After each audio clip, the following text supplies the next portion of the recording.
In this problem, we're going to estimate the area under the curve using Riemann sums in 4 different ways. First of all, the function is f of x equal 9 minus x squared on the interval from 0 to 3, and we're only going to use 3 subintervals, so that way it's not going to be overwhelming to do by hand.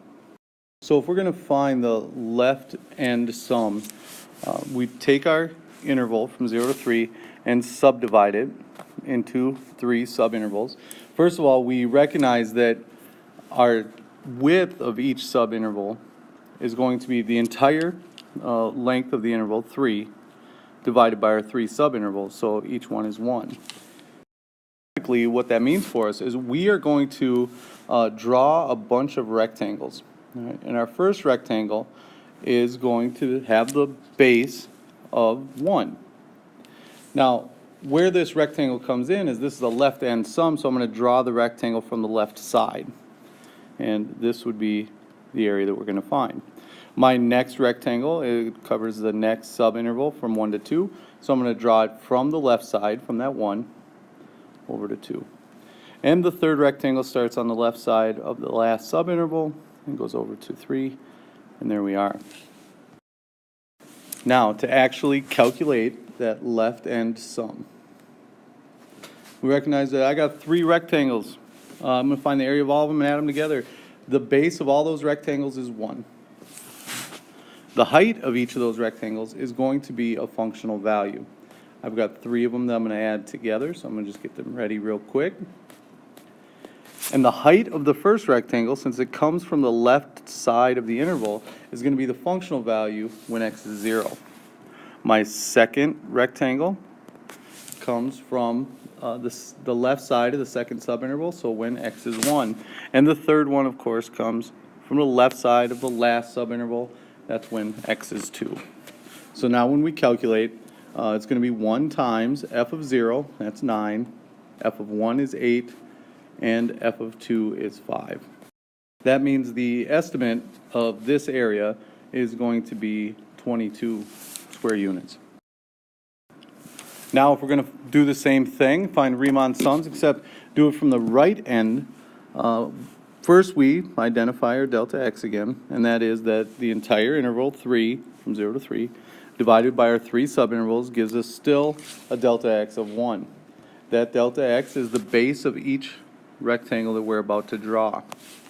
So, as I draw my rectangles, I'm going to look at each subinterval, and from 0 to 1, I'm going to draw my rectangle from the right side.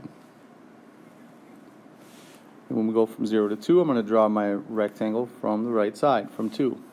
And from 0 to 3, I'm going to draw my rectangle from the right side, from 3. And we recognize that that's going to cause a problem, but let's see what happens. Now that we calculate the right end sums, we see that the base of each rectangle is that delta x, it's 1, and the height is going to be the functional value at 3 different places for our 3 different rectangles. The first rectangle has a height from the right side of the interval, so that's f of 1. The second rectangle has a height from the right side of the subinterval, so that's 2. And the third rectangle has a height that is at f of 3. When we find those heights, f of 1 is 8, f of 2 is 5, and f of 3 is 0. That's why we get this rectangle here that's really just a line, no area at all. So with the right end sums, we estimate the area under the curve to be 13 units. When it comes to finding the midpoint sums, again, our delta x comes from subdividing the interval. So our interval has a length of 3, and we're dividing it in 3 subintervals, so each delta x is 1. And when we draw our rectangles this time, we're going to break up our interval into the 3 subintervals. And we draw our rectangle so that the height of the rectangle comes from the middle of each subinterval. So the height is going to come from right here. There's our first rectangle. And our second one is going to cross right here. And the third one It's splitting the difference between that left side and the right side. So when we have to actually start calculating our midpoint sum, we know that the base of each rectangle is 1 again, but the heights are going to be 3 different functional values. Notice that the first one, the height was determined by finding f of x at 0.5, halfway between the 0 and the 1. The second rectangle, the height was determined by finding the functional value halfway between 1 and 2, so that's at 1.5. And for the third rectangle, we found the functional value halfway between 2 and 3, so at 2.5. Calculating these values gives us f of 0.5 being 8.75, f of 1.5 is 6.75, and f of 2.5 is 2.75, making our entire sum 18.25. Notice that that's partway between our two estimates of 22 and 13.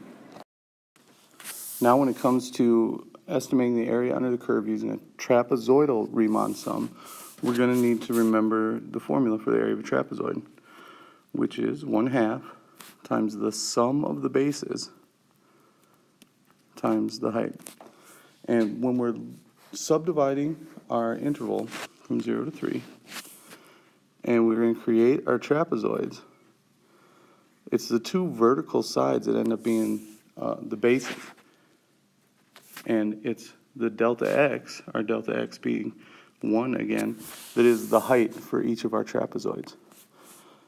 So the vertical sides are the parallel sides, and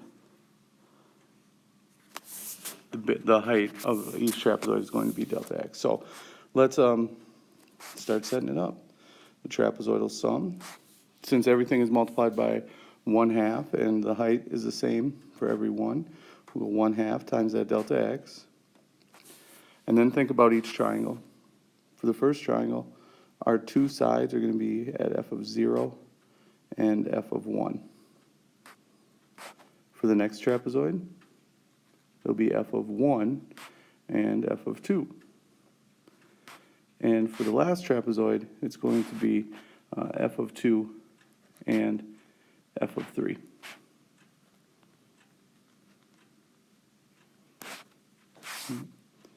And what we recognize is that